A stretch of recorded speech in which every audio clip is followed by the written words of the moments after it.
good afternoon. Mope, how are you doing today? Thank you for taking part of this project. How's everything going? Hey, Raphael, it's a pleasure to be here. I am way in Lagos, Nigeria, so it's few hours behind, but it's great to be here. Thank you. It's exciting. Thank you for having the enthusiasm and time for sharing to share your experience and also let everybody else get to know a little bit more about the cultural aspects of doing business in Nigeria. So for everyone watching here for the first time, we have Mope Lola Abudu, who I'm going to call Mope if she allows me. And the idea is to create a space to invite international experts in business in different markets around the world to talk about this cultural and communication aspects of doing business in their countries. So we have 7 questions, which I've also done with the other interviewees, and we will start now. Mope, tell us a little bit more about you and what kind of work that you do, please. All right, Raphael, and to our listeners, my name is Mopelola Abudu. Um, People call me Mo or Mope for short. I am the managing partner of AfriGlocal Venture Capital, but I also wear quite a few other hats, which are all interlinked with each other. AfriGlocal Venture Capital is a pre-seed and seed stage venture capital fund focused on supporting startups at the early stage with equity investments. We are very interested in the fintech and digital infrastructure space. And we try to make sure that these are businesses that have local answers, but have a global perspective in terms of the footprints that their solutions could go towards. Supporting this is a strategically alliance with a feed into the venture capital, which is a Pan-African accelerator called Knight Ventures. This provides us an opportunity to work, I would like to say, midwife businesses into a sustainable and viable investable era. It is sector agnostic, but it is Pan-African. And we're very delighted about the interchange of ideas within the African ecosystem, particularly among startups that are looking to grow their businesses beyond their local areas. But surrounding all of this is the founding company, which is a consultancy. My background has been in finance. So in supporting businesses in their expansion, in their market entry, we apply a lot of data and digitalization skills. And all three companies have been, wonderful in supporting the entrepreneurship within Nigeria, West Africa, and generally Africa as a large.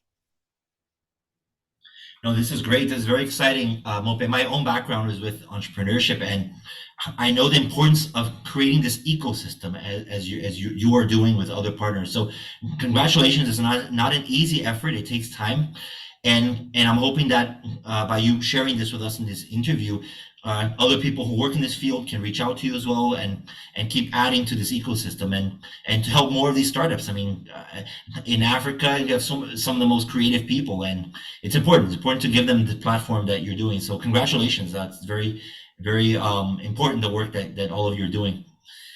Thank Thank you. you. For the second question, Mope, what are the things you recommend people do or say when they first meet or speak with a person whom they might be interested to initiate a new project or business opportunity together in Nigeria? What should someone not do or say in this circumstance? In Africa, in Africa, we are very cultural, and sometimes it's a little bit difficult to separate business and culture. There are intersections.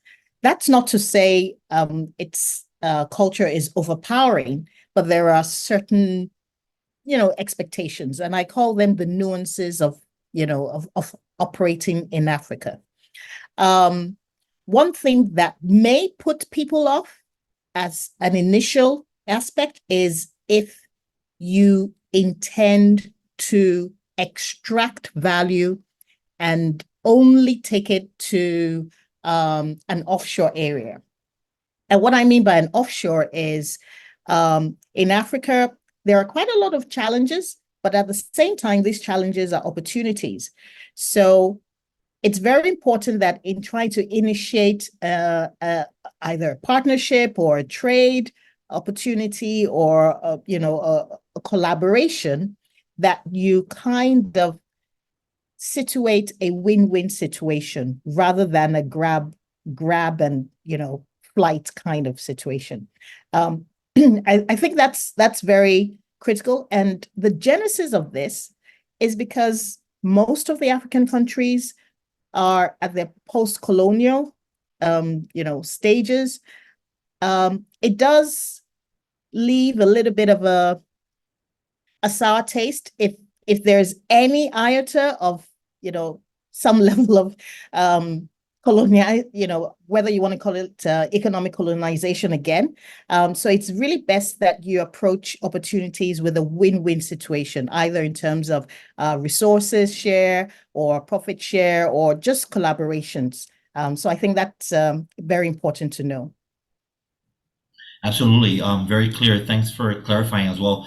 Yeah, getting their mindset prepared when approaching the local partners there, understanding this will help them navigate better the interactions with their partners. So thank you for that, Mope.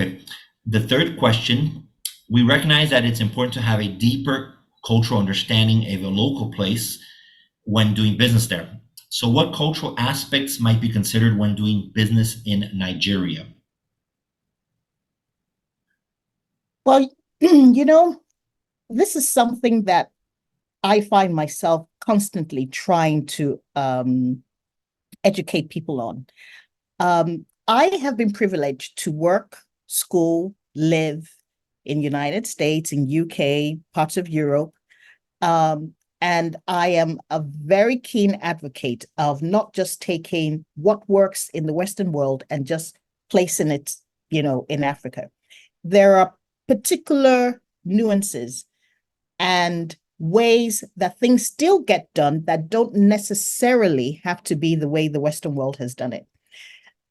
Take, for instance, fintech, which is an area where I'm actually very, involved in. We have very large populations, very youthful populations, but ironically, they're not all within the system. So there's a huge gap in terms of those who are, there's still a lot of financial inclusion activities that still need to go on. Now, because there is a lack of infrastructure, the way to actually onboard people is not through, for example, a credit rating system, which works in the Western world. So we've had to find different ways of, quote unquote, credit rating these same target markets. And that is because of our cultural way of cooperatives or fellow people being the credit administrator. So we have decades long systems where in a community, people come together and they save. And because everyone wants to make sure that they are not prevented from having access to it, they become the check for the other person, which is a small credit system. It's a small credit bureau, but that is housed within the locality and the understanding. So financial systems need to recognize such cultural biases, which may not really be at the same level with a very elaborate, sophisticated credit bureau system that works in the Western world. But guess what? It does work. And sometimes, anything in terms of, loan defaults and the rest of them, you'd be surprised how even people can actually, be a better system. So these are some of the cultural things that need to be taken into consideration when you're coming into Nigeria, or generally Africa. But then you can still infuse it with a bit of technology and understanding, but the way you will communicate it will be a little bit different. No, this is great. This is great. It's a different reality, and the approach has to be different, but more importantly, understanding how it works on the ground. So you can't come with your idea. A foreign company can't come with their mode operational, right? Coming from a different part and try to install it there. So Very interesting with this area of fintech. So that's very insightful. Thank you, Mope. Going to the communication aspects a little bit. And the fourth question: if someone does not speak English, maybe you can tell our viewers a little bit, because I know the other language is spoken, but English is probably more the business language, correct? So if people don't speak English, what do you suggest a foreigner do to be able to communicate more successfully with locals in Nigeria and to be able to do business there? So if a foreigner comes in and he does not speak English, how would he communicate or try to do business in Nigeria? So you are right. The business language is English, and that really is the main official way of communicating. That being said, we have over 300 different languages within Nigeria, and they're all, relevant to the different parts of, where you come from in Nigeria. But there are three main languages, so to speak, maybe different dialects, but three main languages, which are Yoruba, Igbo, and Hausa. Now, what we found to be able to be more inclusive is you will still conduct business in English. However, if you go the extra mile to have some of this information translated into those three languages, it helps. And what happens is it really is, it's a miracle. Once people that you're trying to engage with hear their language, the barrier literally before your eyes just drops. So if you intend to work in Nigeria, one, English is not a barrier, but if you would go the extra mile to either engage someone who can speak any of those three main languages, it definitely helps. But I wouldn't say that it is such a, no show, even if you didn't speak the local languages, because English does help. We have a version of English, should I say, which is a kind of local English. And it's not really difficult. Even if you understand just regular English, you will pick it up because the words are similar. It's just that, and it's called Pidgin English. And funny enough, almost everyone across Nigeria can speak it, or if you can't speak it, they can understand it. So it's a good way of understanding, and it makes a bit of cultural affinity when you're engaging with people, because it makes people understand, okay, you're part of us, kind of feeling. Yes, no, thank you, Mope. I think the language, and I've heard this in other interviews as well. If you can speak to someone in their own language, the affinity, like you just said, the connection just strengthens so much. So if they can know a couple words, or it just opens, the empathy increases a lot. So that's really insightful. I didn't know there were three official languages, or 300 other languages. So that's very interesting to know about Nigeria. Thank you. Very, very interesting. The fifth question: to get better results in visibility or sales, what are your recommendations on the most effective ways to do marketing for products or services in Nigeria? Thinking a little bit more of like social media platforms. How does a foreign company come in? What's the best way for them to communicate to their audience? How some suggestions perhaps?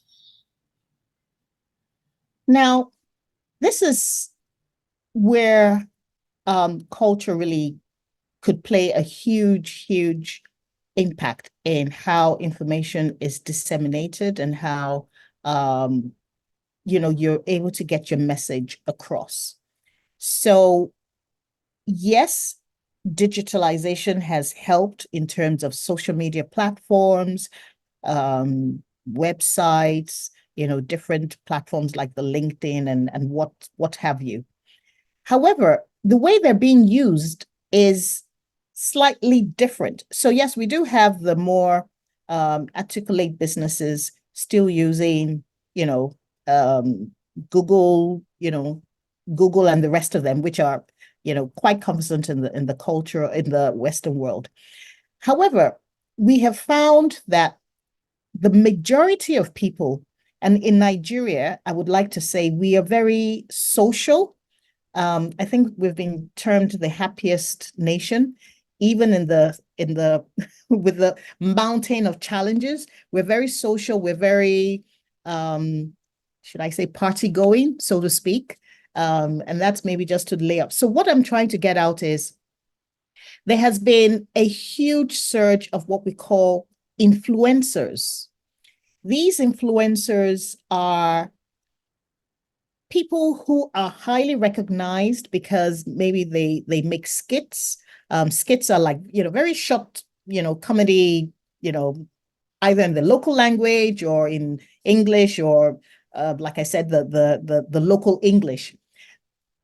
And most of these skits are either to entertain, to pass on a message, to advertise, or whatever, in such a less formal way, but a very powerful way. And what we're seeing, and just before I came on this message, I saw a very popular young girl skit. The message was about climate change.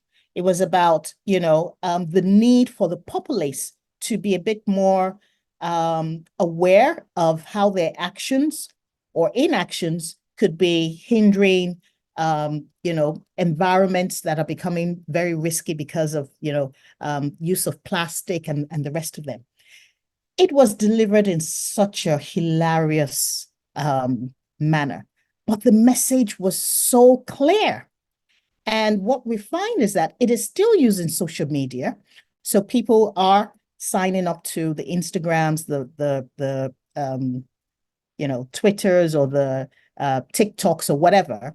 These influencers are very prominent there, huge followership, and they're able to use that. So you find corporate institutions engaging such as their brand ambassadors, or just, in different innovative ways. And I dare say Nigeria is highly innovative. Entrepreneurship takes a different level. It's not your typical, pen and paper. Innovation actually comes out of not having enough. And not having enough means you need to innovatively come up with solutions that are totally different, but still achieve the desired results. And because of these innovative ways, we're using similar patterns, but in a totally different way. And this has gained ground. Our music, our entertainment are all huge, huge, huge mediums for passing on the messages. That's not to say that the regular, websites and the rest of them, but you will see huge, huge, huge trade and business entrepreneurship activities happening in different ways. No, very clear, Mope, and thank you for that. Just correct me if I'm wrong. Nigeria is the most populous country in Africa, right? That has the largest population. Yes, yes. So as a company coming in, you have this huge market. It's just understanding the right channel, like you're saying. The different influencers they could use, different platforms, but it's the work for the company to find out where they can reach the most people. So it's interesting for them to research a little bit and talk to the locals to understand better. Very interesting. Thank you. I dare say, and I just wanted to support that. One of the works that we do really is market entry, and it is true that unfortunately, and then fortunately, data is not always through the desk research as you would expect. You need a little bit of boots on the ground to get the real answers. So for any business that is actually trying to come in to Nigeria, yes, you can do your high level, external research, but it's always better to kind of get a local to really provide a better understanding. Yeah, absolutely. And they'll know the cultural affinities or how to approach or communicate better with the market. So definitely. Thank you, Mope. Moving to the sixth question. This is really focused on creating this empathy, which is important, culturally speaking. If a business partner in Nigeria wants to get to know you better, you as a foreigner coming to look for opportunities, and he invites you to a local coffee or tea place, a restaurant, or even a virtual happy hour via Zoom, what are the kind of topics that people in Nigeria like to talk about, and that is not related, business related, for example. So what's a discussion in a coffee shop that you would hear them speaking about? Football. Football is and I say that, and let me put a caution there because your whole meeting might just not even happen. There are two main teams. Nigerians follow the EPL with a passion that is beyond your imagination.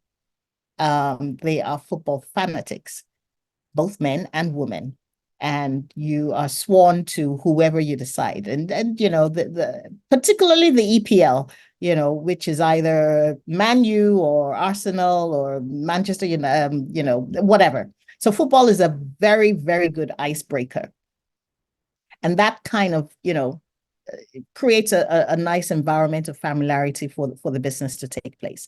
In addition, you may have noticed our music has you know, taken up quite a bit, and it's under a big umbrella called Afrobeats. So it, you know, it's a good way. It just kind of shows that you know what is going on, or I mean, you may not be able to sing it, but at least you're kind of aware. However, simple words like, oh, we're always about you know, the problems in Nigeria. But even in those problems, it's, I dare say, and this is a warning, we are the only ones allowed to complain about our problems. No one else can complain about them. So we're very, very protective about that. So these are just little icebreakers. If you go to a coffee store, or you know, you're having a virtual meeting, it's a good way to you know, create a bit of familiarity as well as interest in what is happening in that country. But we do like people who have indicated they have done a little bit of research, they know a little bit.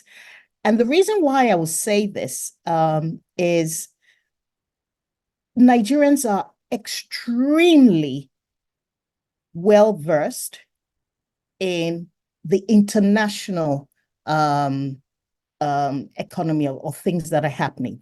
They are very, very aware. So they don't really take lightly to ignorance. And I would say this with all humility, but with a very factual, Nigerians are Nigerians. They don't like when people associate Africa as a country. Africa is a continent of 54 different countries, all different. However, it always consistently, and I say this because I constantly get that, they kind of just group Africa as a country, not understanding that there are totally different. There's the four main blocks: West, East, North, and South, with its own countries, with its own nuances, differences, religion, customs, and the rest of them. So do not come to a meeting assuming because you're speaking to a Nigerian, it is representative of the whole of Africa. That would not go down too well. But if you're able to understand the differences between West and East and North and South, it just shows that a little bit of research has done, and then they will be willing to educate or at least explain a little bit.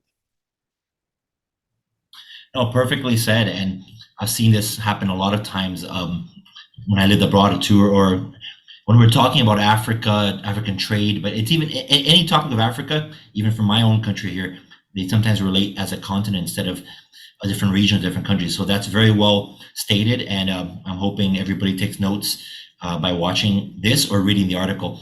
And I think I would get along very well in Nigeria because soccer, football is very passionate in my own country. So I spend at least an hour speaking with my colleagues in Nigeria. So I understand when you mention that, I totally relate to that.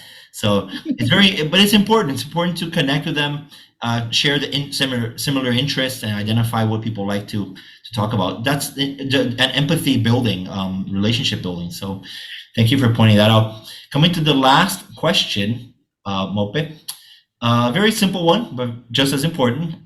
what one word should everyone learn to say in English and why in Nigeria? Or a phrase, a word or a phrase that you think might be helpful. Okay. Um, so there's a there's a way of showing a bit of empathy, saddled with a bit of question, and it is how now. How now is relatively put, the translation really means how are you? But when you say it, it connotes how are you coping, with everything that's going on. I haven't seen you in a while. Are you keeping your head above water? Are you moving ahead with your goals? So how now is a very good way for anyone to engage. You can type it in a text, you can verbalize it, you can even, physically show your hand and say, how now. It's a very quick phrase that allows people showing concern, and that could lead on to, quite a lot of questions. So, it's that I think that I would recommend that to anyone. It's a brilliant phrase. I really like it. How now? So it's separate, right? How now? Yes, yes. But it Fantastic. ends obviously with a question, how now? Like it's eliciting, a response, how now? Fantastic. No, it's easy to remember and it's very nice. No, it's a nice little phrase. Fantastic. Huh? I will use it with my friends from Nigeria and my colleagues. No, very, very, And very interesting. It's very yeah, I'm interesting. sure their eyebrows would raise and be like, yeah. How do you know this exactly? But no, very, very, very nice. Very, very nice phrase. Thank you. Mope, this is it. We have to finish. We wanted to thank you so much for your insights, your recommendations, your valuable experiences. I hope this interview also benefits you and brings new opportunities for your business as well. I encourage everyone watching this or reading the article to reach out to Mope, her experience, her insights in Nigeria, the work that she does in Nigeria with the entrepreneurship, the fintech. It's really interesting. Reach out to her. Thank you so much. Any final comments or recommendations, Mope? Well, first of all, it's been my pleasure to be on this kind of interview, which shows the breadth of, other things that we have to showcase. And I want to reach out to everyone and say, we are such a welcoming country. So much is happening. There is huge opportunity. I think in general, Nigeria is part of the Africa frontier in terms of, what is about to explode. Yes, there are challenges, but guess what? Those challenges are the foil for opportunities if people can see beyond, thinking in a box. We're happy to engage, provide any kind of facilitation or support, as well as information. And we're really happy to collaborate with people from everywhere, regardless of, their locality. And I look forward to engaging with anyone.